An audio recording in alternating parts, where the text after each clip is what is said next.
Well, it's been an ongoing project for at least 5 years now, exhuming the remains of illegal immigrants who have not been identified, at least not properly. And today, students from Texas State University's Forensic Anthropology Center were in Falfurrias starting the process there.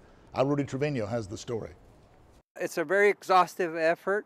Eduardo Canales heads up the South Texas Human Rights Center. He's the same person who helps leave water out for immigrants making the trek north. We take missing persons reports for the Sheriff's Department, and we've handled over 60 reports a month over the last, that's 15 calls a week.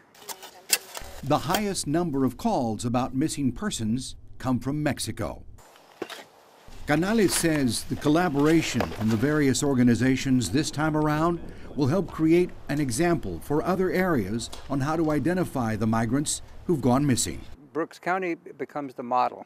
The model in terms of us establishing best practices, best protocols, the cooperation from the Sheriff's Department, the county judge was here with us. All these people are part of the puzzle in terms of identifying the unidentified. The forensic teams unearthed 4 sites at the Falfurrias cemetery, using specialized equipment to determine exact locations. There's no records of where people were buried, so we're going on, the groundskeeper saying, the grave digger saying, well, I buried 3 here, and there might be 3 over there. Once exhumed, the bodies will be taken to Texas State University, where they'll be processed and DNA taken, all in an effort to reunite them with their loved ones.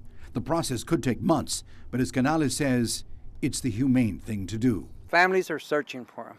Rudy Trevino, 3 News.